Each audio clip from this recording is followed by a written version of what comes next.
Hello, welcome back. And Savanita's here, who's going to interview me. Indeed. And I'm absolutely delighted to be here. Yeah, I was thinking back, Sagaraghosa, about when we first met. And I think it might have been about 6 years ago.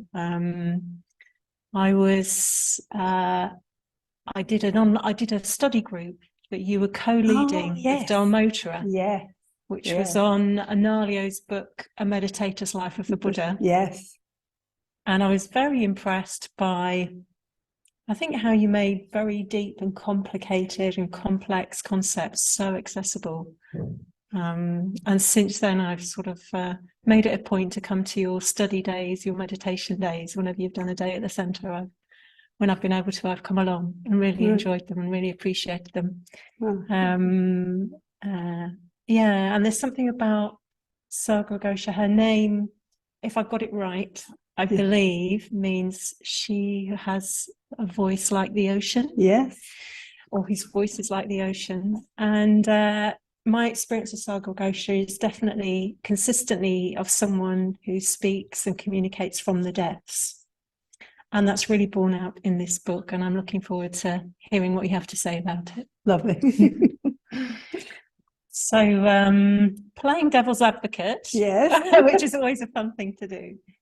There are already an awful lot of books about Buddhism, introducing Buddhism out there. And when I did a search on Amazon alone, and I came back with more than 1,000 books, introductory books on Buddhism. And I know that in Triratna, we have a fair number of really popular introductory books, which include Sangharakshita's A Guide to the Buddhist Path, and also Chris Pauling, aka Vedanya's Introducing Buddhism. So can you explain why you decided to write yet another introductory book on Buddhism? I mean, it's interesting you say that, because we were getting quite a bit of feedback from people saying, someone's asking for an introductory book for Buddhism, and I don't know what to recommend. So although there are quite a lot of books, I looked on Amazon after you said that, about 1,000 books, and some of them are introductions to Zen, some are introductions to Tibetan Buddhism. But let's look at the Windhorse Publications one.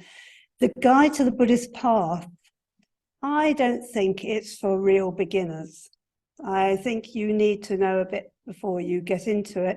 And it's not sort of systematic. It's lots of individual talks, which are interesting, but it's not a sort of systematic look at Buddhism.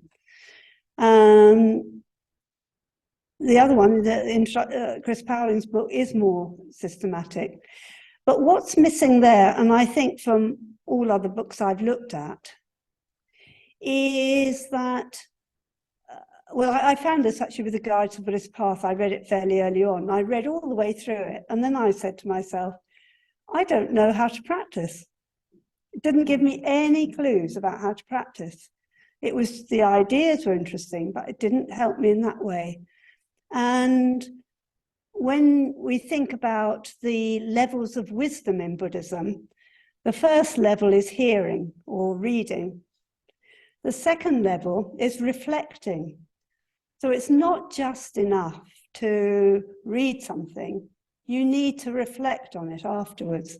And then the third level is meditating. And I've attempted in my book to encourage people to do the reflecting. So whenever there's an idea, quite often I've done some reflecting and thought, well, how does this work in my life? Is it true? In what way is it true? And then I get asked a question for anyone, the reader, questions about their lives. What is this true for you? So it's really taking the teachings to a deeper level. So the book, does have throughout, I mean, you open it up almost anywhere and there's a reflection or a practice or an activity to do. Thank you. So one of the things that you're well known for in Cambridge, one of your areas of expertise, is as a meditation teacher. And I know that meditation was the thing that sort of brought you to Buddhism in the first place as well. And in the book, you make it very, very clear that meditation is an essential aspect of the Buddhist path. But you don't actually offer any teaching on meditation in the book. Can you explain why you decided to not to include it? I mean, it's not completely missing. There are 2 very short meditations which I've recorded, which go with it. But if I had included meditation, it would have been a very much bigger book to start with. And when you're teaching meditation, I mean, even more than teaching about Buddhism, it's so much better to do it in person. You know, it makes so much difference to be with other people, to be with someone who's an experienced meditator and to be led through meditations by them. And the presence is important. And I felt that it's just too hard a job. I mean, if people couldn't go to a teacher, I think they'd be much better going to somewhere like Wild Mind, where there are lots of meditations recorded, and you can just listen to piles of meditations. You know, to teach meditation would require recording, and yes, I just don't think it would be quite so satisfactory to do. Yeah. And I noticed that you do actually include a link to Wild Mind. And I include a link to Wild Mind, absolutely. Yeah.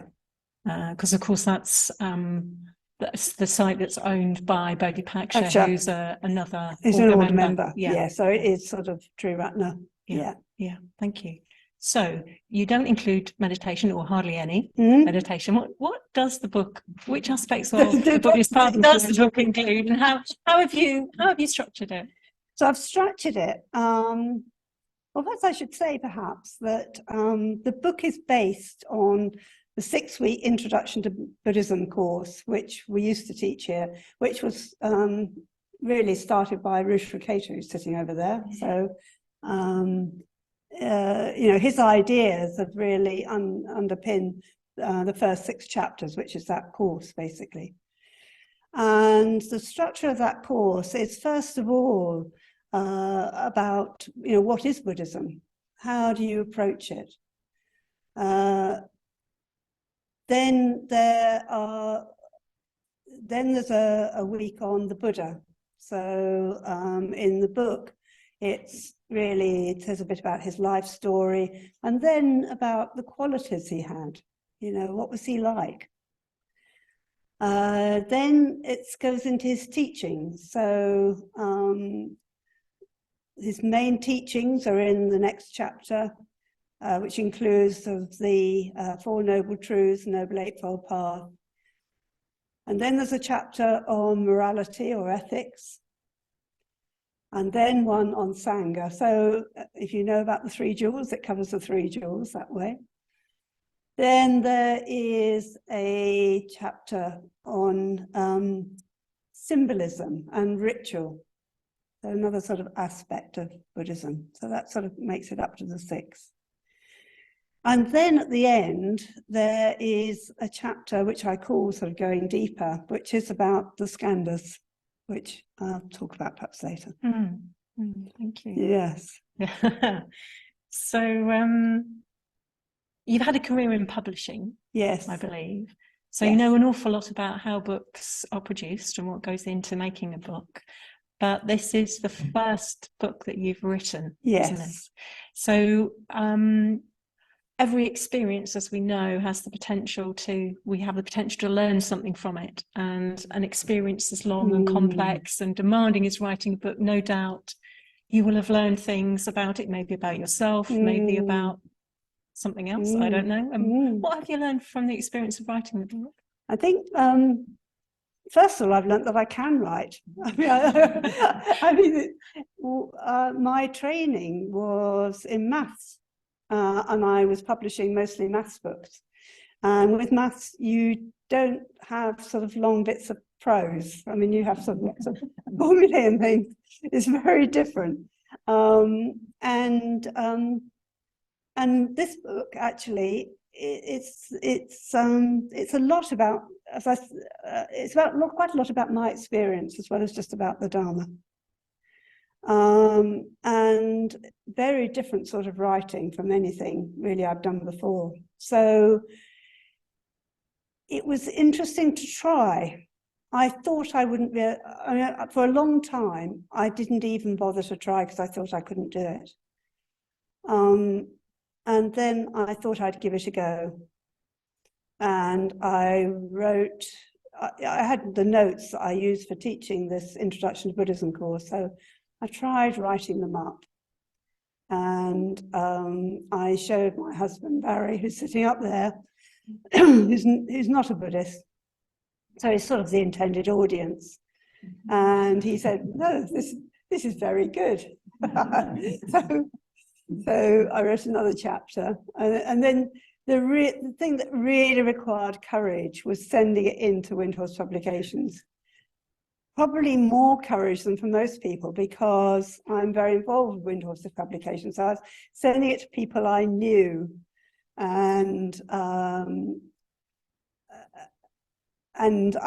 knew how they rejected most of the proposals that came in. And it's sort of quite, it's quite difficult, isn't it? Sending things to people you know and knowing they might be critical. But sent it to Dharma Mega, who's the director, and she was very encouraging. Said, carry on writing. So I did. And then, and I think, I realized some things I wanted in the book too. So I knew that I wanted it to be quite highly illustrated. Partly because I knew that by the time we came to do symbolism and ritual, it just makes so much difference to have colour, which we've got in this book. And actually, I just want to say about all the people who helped with this, because we've got Padma Chandra, who's just sitting there, who's done the cover and did some lovely sort of little drawings in the book. Really gorgeous. They lift it, and these lovely little pictures going through. They're not there because they have to be there. They're there because they make it attractive and fun. And when I was teaching, I could laugh about things, but it's far harder to do in a book. So it was a way of just making the book a bit lighter and more fun to read. And then Jeremy, who's recently arrived and keeps taking photos, actually provided lots of photos in the book. So, we got quite a few photos there.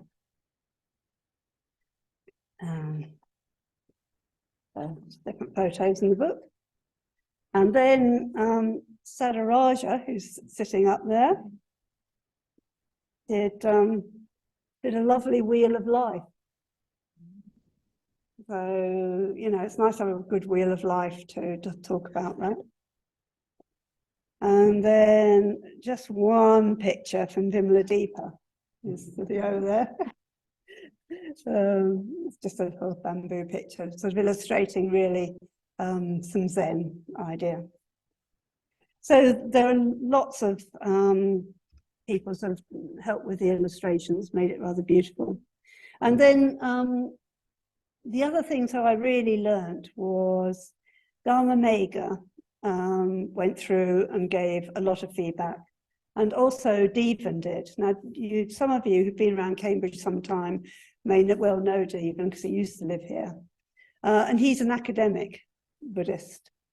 So he went through and made lots of comments too. So I had lots of comments, lots of feedback. And the nature of things, when you're an editor and you're giving feedback on a book, you're normally saying mostly what's wrong with it. So it's can be a challenge to the author. Now, I've been on the other side for many years, and I knew how important it was for authors to listen to their feedback. So I knew I mustn't react to it, you know, I must listen. And as long as I kept my mind on, I want to make this book as good as possible, it was really quite easy to receive the feedback. And there were just a couple of times when I fundamentally disagreed with Devan. And that was, in a way, the most interesting time because, well, one of them in particular, Dharma Mega said, "You're both right." And it really made me have to go back and, well, actually, I think I met up with Rupa just after I'd had that feedback, and we spent an afternoon discussing the ways in which one was right or the other was right, and really in what context one was right and in what context the other person was right. And just to see how the Dharma does depend on context. You know, what you need to do depends on your situation. So it was really useful. So anyway, I did learn that I could be good with feedback. So that was, I think, you know, a really lovely thing. Yeah. And So, would you consider writing another book, or do you think that's it? You've done it now? no, I suppose yes, the other thing is I learned a lot. Because what would happen was I'd write a bit, and then I'd write something and I think, I mean, that's what everyone says is true. Do I really think it's true? And why? And or can I think of a good example? So I'd often go away and just be with that question. And often in meditation or the next day, I'd come up with an answer. So it was lovely for really deepening my understanding. And from that point of view, I would be quite interested in writing another book, but I haven't got one sort of ready. You know, any other one would be much more effort. I had a lot of material for this one. Yeah. So any other one would be much harder. Thank you. So as you mentioned earlier, towards the end of the book, I think it's chapter 7, you introduce the Buddhist teaching of the 5 Scanders, or the 5 aspects of experience. Yes. And that's not often taught in introductory books. No, it's not. So I was wondering why. Yeah, why? Yes. Why did I put it there? Yeah. Well, I mean, it's mostly, well, there are lots of reasons actually. I've been very interested in them for a little while. I've had as a project getting to understand them because they appear so much in both the Buddhist teachings and later. So throughout the Pali Canon, you find mention of the 5 Scanders. If you know the Heart Sutra has the 5 Scanders in it. And the Buddha, after the Buddha was enlightened, he'd been wandering around with 5 ascetics, and he went and taught these 5 ascetics. And the first discourse he gave was really about the sort of 4 Noble Truths and such like. The second one, though, was mostly about the Scanders, and in the second one, they got enlightened themselves. So obviously an important teaching. What was also interesting was he didn't describe what they were, you know, so he used these words, and obviously people seem to understand them, whereas when we don't understand them, I had great trouble understanding them. I mean, people would have definitions like, or call one of them mental formations, and I think, I don't know what that is, or the objective content of the subjective perceptual situation. I didn't understand what that meant. You know, I wanted to, and I thought it must be fairly straightforward. So I was trying to find that out. And then another reason I thought they were so important was there's a lovely story about the Buddha's son, Rahula, who goes to the Buddha and says, give me, and he was a sort of novice at that stage. He said, give me a teaching to help me become enlightened. And the Buddha looked at him and realized that he was too far away to be given such a teaching. So he said to Rahula, you go away and teach the Scanders. So Rahula did that. He went away, taught the Scanders, came back to the Buddha and said, well, now will you give me the teaching? The Buddha said, no. He realized it still wasn't ready. You go away and teach about the 6 sense bases and about conditionality. So Rahula went away, did that, came back to the Buddha, and the Buddha said, no, still not ready. And he said, right, now go away and reflect on those teachings so you understand them better. So Rahula did that, and then he came back, and then he got the teaching. So, I just quite like being on that sort of first step of teaching the Scanders. And as I came to really explore them, I realized how useful they were. They're useful to help us understand how we operate. And so I wanted to include them. Although this is a book for beginners, in the sense that you don't need to know anything to start it, I don't want to treat people as if I want it to be simple, but not simplistic. I want to open the door to something which is deeper and takes you actually quite a way if you're willing to go there. So, in fact, the teaching on the Scanders, I've done mostly taught that to mitras and order members, and had quite a few order members say, "Oh, thank you! I never really understood them before." So yes, it's. I think yes, I just wanted to take things further for people. And I really appreciate it as well, because having read your book, I mean, I'm not as experienced as you, but I'm not a beginner. And Yes. I think there were 2 aspects of the book actually that really stood out for me. One was the way you make very, very clear, explicit links between different aspects of the Buddha's core teachings, which I'd sort of encountered piecemeal over the years. And then you were actually able to very, very clearly, for me, draw out those links. And the other was the material on the 5 Scanders, which I have a thing about because I'm an Avalokitesh for a practitioner, and I love the Heart Sutra. Yeah. So the 5 Scanders are something that I am currently exploring, and I really loved your day exploring the 5 Scanders. It was wonderful. Thank you. Yeah. So, okay, so this is possibly a tricky question, possibly not, Sagaraghosa. Yeah. I don't know. Yeah. If you had to sum up the Buddha's core teaching in just one word, Yes. what would it be? It would be conditionality. Okay. I would say.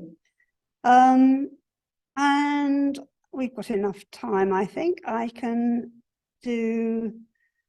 I think I'd like to show you what I do about conditionality, and how that actually will then link towards help us with the 5 Scanders. Okay, thank you. Shall we swap? Yes, so I'll come over here.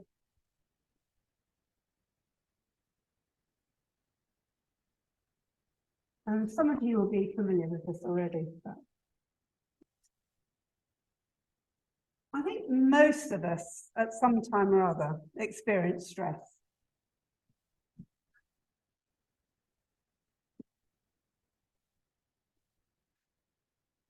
So my question is to you, what factors tend to increase your stress? Or relevant? What conditions or factors? Time constraints. Time constraints, yes.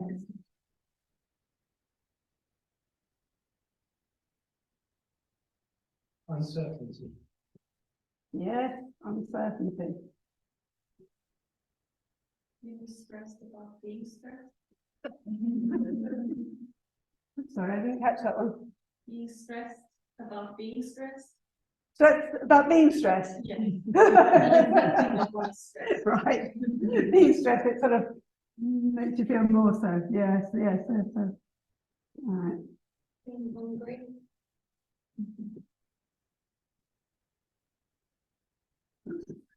Yeah. Being hungry. Hungry. Hungry. Being hungry. Hungry, being hungry, right? Yes, being hungry.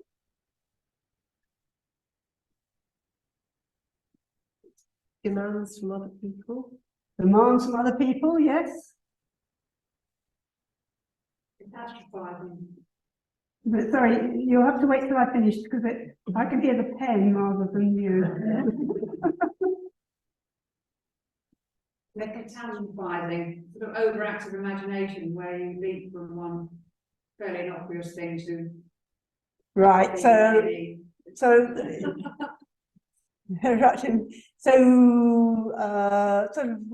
can we say that briefly? Sort of catastrophizing is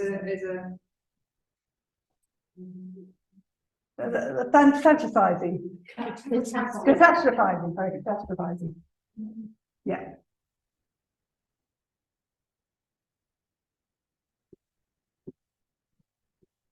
So that's really sort of telling stories about things, isn't it? Telling stories. Lack of sleep. Lack of sleep. Lack of sleep. Lack of sleep. Lack of sleep, definitely lack of sleep. This will probably be enough, but you can keep on going, can't you? I mean, what's true for you can be quite interesting. What's quite interesting about these now, let's look at them. And for which ones does it go backwards as well? So if you're stressed, for example, does that affect your sleep? Yeah. Yes, so it goes backwards.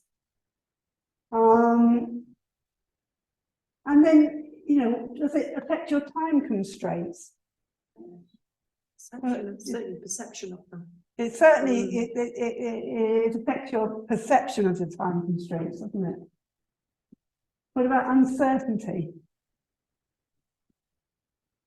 Again, it can sort of affect your perception of uncertainty, can't it? You can feel more uncertain. Obviously, if you're stressed, you're feeling. Do you think it makes you more hungry? Yes, definitely. It can do, can't it? When you're stressed, you go, yes, I'll definitely. depends. Sometimes you can go the other way. Sorry? I think it just affects your desire or not for food. Yeah, it affects your desire, doesn't it? I mean, you can go either way, actually. You can sort of not want to eat at all, or you can feel very hungry. And when you're stressed, you do tend to catastrophize. And you can sort of demand from others. They can feel more potent, I think, if you're feeling stressed. So they go both ways. What about do they affect each other? Yes, you can probably see lots of things that can affect each other, can't you? That's well, when you have lack of sleep, then that makes you feel it's hard, you don't have as much time because you're feeling too tired. And when you're feeling, the time constraints can make you have lack of sleep. We can go around here doing lots of these. Let's see, well, if you're catastrophizing, you're likely to see more demands from others, and demands from others probably make you catastrophize, and so on. You can go around and you can do all of these, and they're all interrelated. This is really interesting because then none of them keep staying the same. They keep affecting each other. You can have a bad night or a good night, and that affects your stress, and that will affect how much you eat, and that will affect how you see demands from others and all the rest of it. What you can do, though, it can say, well, if you can make just one of these better, then all the rest will get better too. So that's the positive side. So you can decide, which one of these can I do something about? And, well, what do you think you could do something about? Sleep. Sleep, yeah. Quite often you could do perhaps something about sleep. So you might go to bed earlier, you might decide to have a bit more exercise to help you to go to sleep or whatever. If you can do something about the sleep, that's going to affect everything else and make everything better. Right, so that's a really important idea, that sort of almost anything you look at depends on lots of conditions, and those conditions that can go back and forth. You know, things are affected both ways. What can be interesting for you if you want to do something here is to think about, well, what conditions help you, nourish you? You know, look at the other side of things. What things nourish you? You know, and it might be, oh, a walk in the country nourishes me. Listening to music nourishes me. Having a decent amount of sleep nourishes me. Having good food nourishes me. You know, and so you can do a similar sort of diagram as this and look at what nourishes you.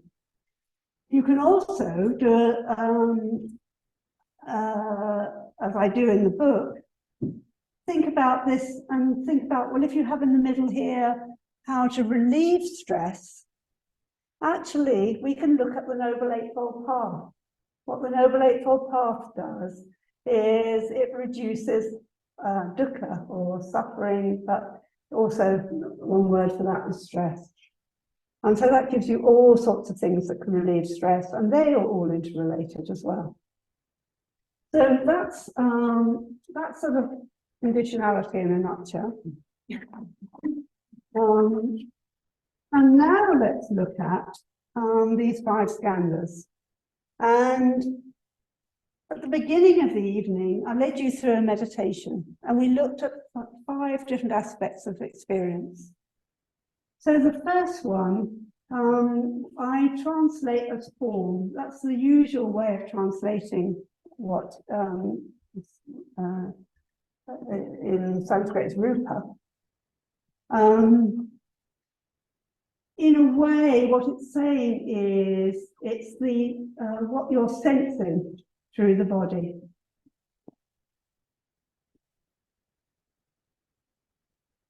So it's like the input into a computer or something, you know, it's what's coming in. And then when we do that, we notice whether it's pleasant or not. So that's feeling. There enough. Feeling. And so when we sense something, it has some sort of feeling with it, either pleasant, unpleasant, or neither. And we also quite naturally recognize things. We make meaning from our experience. If we didn't make meaning from our experience, we'd be looking around here and just seeing lots of blobs of colour and not really understanding what we were looking at. But we look around here, we see people, we see blankets, we see cushions, we see chairs. We're all the time making meaning. And we call that recognizing.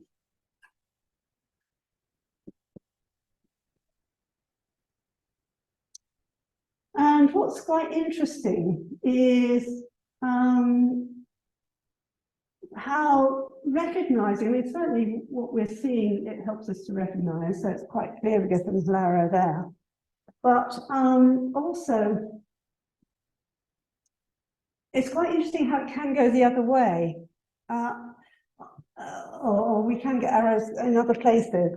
I remember a time when I was on solitary, when there was some noise I could hear. And I wasn't sure whether the noise came from the owls who lived just above me, or from possibly children living in the next door cottage. And what I noticed was if I thought it was the owls, I thought it was pleasant. And if I thought it was the children, it was unpleasant. Which says that's something about my attitude towards children. Anyway, so what I recognised there contributed to the feeling, and you probably have found that yourself. You know, if you feel a little tickle, if you think it's an insect walking on you, you know that will make it seem perhaps unpleasant, whereas it might not otherwise. So, and it's quite interesting how recognising can actually mean that we notice things. So, my husband Barry and I used to go and identify wildflowers, and we'd walk along and we'd notice, you know, we'd recognise one, we'd see something, we'd look it up in the books, find out what it was, and then we'd go on and find something else. And what we discovered was, when we'd seen a flower and we'd identified it, that flower was everywhere. It was behind us, we passed it already. It was everywhere. And it was just like magic. Once we'd recognised it, it was there. So just say that recognising goes that way too. What we did in the meditation then, once we'd done, I'd say all of these arrows will go both ways, actually.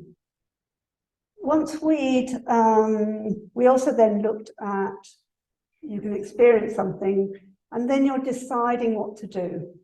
So when you're hearing lots of funny sounds, you could be deciding, well, do I open my eyes or not?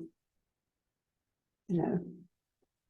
I know I'm not supposed to open my eyes in meditation, but then someone's doing something I'm not supposed to do when you're meditating, you know.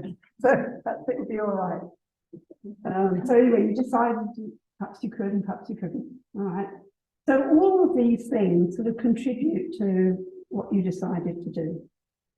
And again, actually the arrows will go the other way as well.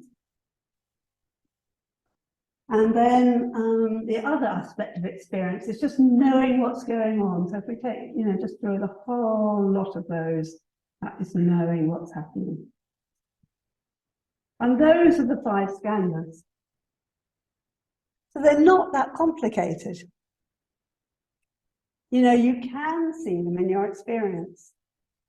And because there are all these arrows going everywhere, just like with conditionality, when one changes, everything changes.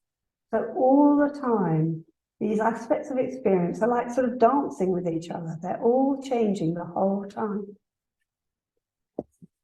And that's very significant. But whatever we look at, I mean, these aspects of experience really cover sort of all we're experiencing. Whatever we're experiencing is constantly changing.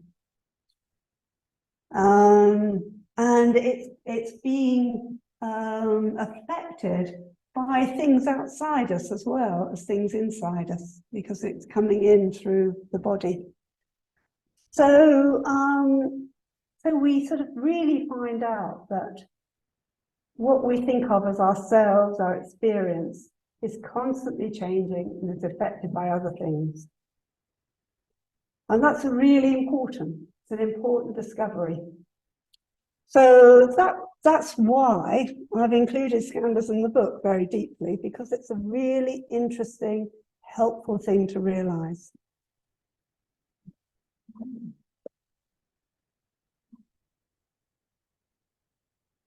Thank you very much, Sagaraghosa.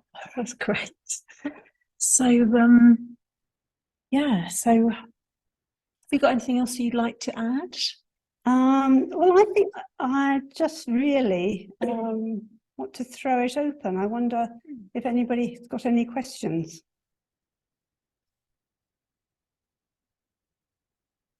One's just come up. Oh, sorry. Okay. Leslie, I haven't read the book yet, because I only just bought it this evening, obviously. But I did listen to the podcast earlier on, you mentioned this about the Scanders, which I don't remember ever having heard of before. But it seems to me that they're so very fundamental that you couldn't manage without them, really. So I think it's fantastic that you've included them, because it seems to me that none of the rest of it would make any kind of sense otherwise. As I say, it's not having read it, but it's just fascinating that, and the fact that you change all the time. Yes, Who is me? Is yourself and no self, and all. It's terribly hard, yet it's terribly simple. yes, I find that with Buddhism all the time. yes, Line going along where it's just this line between what seems incredibly hard and actually very, very straightforward. yes, yes. I mean, it's interesting, isn't it? Because we can say, oh yes, I can see everything keeps changing. And then, in what ways don't we see that things keep changing? And I think that's that's a question which I've sort of been asking myself for a good many years, really. And I think that ways in which we don't see that everything's changing, for example, we have our likes and dislikes, and we think that they're going to stay the same. I like eating this, I don't like eating this, we think that's always going to be like that.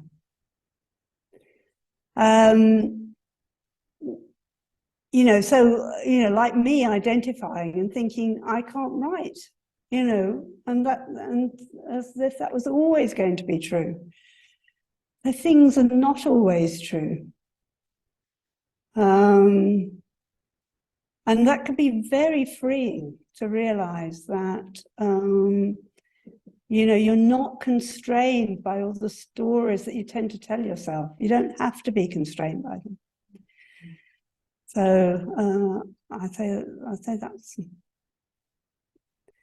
and you're quite right. This is all about the self, and people sometimes talk about non-self or not self. I haven't actually done that in this book because it can so easily be misunderstood. So I just much rather just say that our experience is forever changing and it's not separate. We're not separate from the rest of the world. I think one thing actually which has come up recently, a conversation with Jane, is actually that I think probably true for lots of us. It was certainly quite an insight for me when I realized that when I was meditating, it wasn't just for me. It was for everyone I was going to meet. And that really just gave a whole different way of thinking about, well, do I meditate every day or not? If it's going to be for everyone, well, of course, I'm much more inclined to meditate every day. If it's just for me, well, I can give it a miss, So it's that realization that we're not separate can be really important.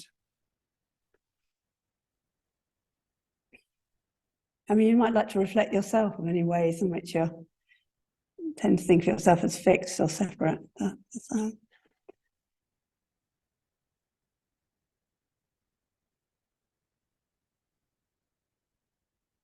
Yes. Did you have a question? Yeah. Oh, yeah. It was more just a sort of an observation from your meditation and relating that to the Five Scanders. Yes. One of the things that I realized doing the exercise, particularly because of the rustling, when Yes. expecting rustling, and then going through the liking and disliking and so on and so forth. One of the things I realized after the rustling stopped was how much I was trying to anticipate or fix in some way the future, thinking, will there be more rustling, or has the rustling now stopped? And it was interesting because I sort of had an insight, some idea of what we were doing, but I couldn't fit it into the scheme. So it was like, where's anticipation in the Five Scanders? Yeah, so where's There was anticipation? something Yeah. about the future and how much of my kind of experience Yeah. actually is there, is sort of looking forward. Yes, and looking trying forward, to- absolutely. I think my feeling is that the deciding bit is looking forward. The recognizing is looking backwards because it builds on our past experience, and that's how we recognize things. And the deciding is looking forwards. What am I going to do? All right. So, you know, you can think, well, am I going to watch out for this rustling? Am I going to pretend it's not there? You know, there's all sorts of things you can do with it. I mean, obviously it's quite deliberate that I'm making these funny noises and eating crisps in the meditation. I mean, it's because people tend to react to it. You know, it's quite interesting. And if you're just sitting in a very quiet meditation room, there isn't much happening, which makes you think, you know, it can be quite pleasant, of course, but, you know, it's much more interesting, isn't it, when you hear someone eating some crisps and you think, they shouldn't be doing that. But, you know, that whole thing can be going on. So that's why I did it. Yeah.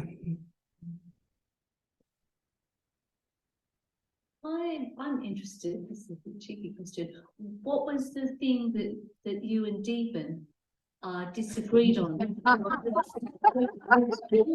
the process of you thinking, well, both sides were true and Yeah, so depending right, let me tell you what that was. It was about ethics, and it was, I'd written that the most important thing in ethics was intention. And Deepan said, no, what the most important thing is following the precepts. And it was fascinating because I went round then asking people, like asking my chapter, what do you think? So, and some people agreed with me. Quite a few people agreed with me, of course, because, you know, they're my friends.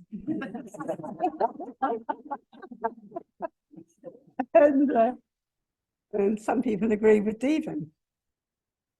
And of course, you know, it's more interesting when someone agrees with Deepan, actually. And so what I ended up doing was I ended up rewriting a whole bit of that chapter and saying both of these are important. It became very clear, both are important. And what's important for a particular individual will depend on their circumstances. So, for example, you know, if you've got someone who's working very hard, very busy, they don't have much time just to be quiet, they're probably not really aware of their intention. So obviously just following the precepts is what you really need to do. But then I was also aware, I come across people who, particularly women, I think, who have a great sense of duty towards family, for example, spend a lot of effort looking after people and almost sort of ignoring themselves. And they can look as if they're following the precepts. They are following the precepts, but they're missing something really important. And they can be doing these things out of a sense of duty rather than out of love. So the intention behind things is very important there. So, you know, so I've just included several scenarios about, you know, what might be important in different circumstances. Comes back to conditions, doesn't it? Comes back to conditions. It comes back to conditions. It comes back to conditions, absolutely. Yeah. And the other thing we disagreed on was the definition of Rupa form. Yes, you know, what we said that meant. And I had to really look that up. Vimladeepa helped me with that. We had quite a discussion about it. She happened to be with me. I mean, you know, it's been quite interesting over the last couple of years. Whoever's been with me at certain times when I've been puzzling over something has helped me. and looking up what Bhante had to say. And, and finding out what was meant by this objective content of the perceptual situation. What does that mean? So, and finding the original, Rishikesh helped me with that. And coming up with something which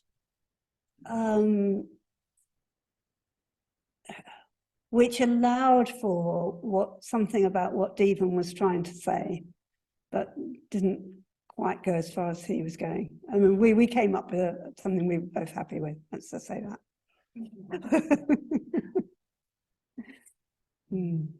So when we look at the picture, the ego and the sort of self-centered way of doing all of these things isn't really in that picture explicitly, is it? No. I mean, what it's about, it is about exploring ourselves and seeing what's going on. And that's essential, even if you're doing things for other people.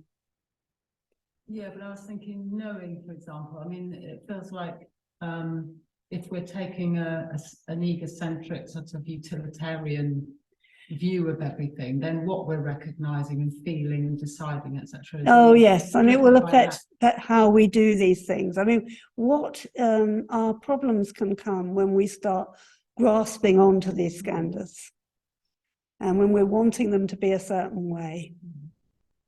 I mean, and we very naturally actually want feeling to be pleasant, not unpleasant. But when we start trying to hold on to what's pleasant and making everything pleasant, it never works, because you just can't do it. They're just not like that. Things are always changing. So, if you have some nice chocolate cake and the first piece is really pleasant, and you just keep eating chocolate cake, it becomes unpleasant eventually. That's the way of the world. And I think, it can be really, I think it's really helpful to be noticing that. That I think is what this is about. And that we need to understand. And if we can really understand ourselves in this, we can understand other people and see what sort of tends to drive them too. Because this business of just wanting pleasant experiences, we all want that in a way. It's a natural thing to want, but it's never helpful to be going for it. Trying to avoid the unpleasant, that just makes more problems. So as I say, I think, you really have to understand yourself first. So you need to do all this with a lot of kindness, I would have to say too. Not being judgmental, oh, I shouldn't do this, I shouldn't do that. It's much more doing it with kindness. I think we're going to need to wrap up there, Sagaraghosa. Yes, okay. Because we have a date for you going out and signing some more books. Books, People yes. buying them all, hopefully. And then if they do run out tonight, you can order them from Windhorse Publications, and no doubt the Buddhist Centre will get more in if we do run out tonight. But that would be a great way to end the evening, by running out of books, wouldn't it? Yes. Let's do it. And I hope you join me in showing Sagaraghosa our appreciation for her talk, and it's been absolutely fascinating, and I can highly recommend the book. Thank you.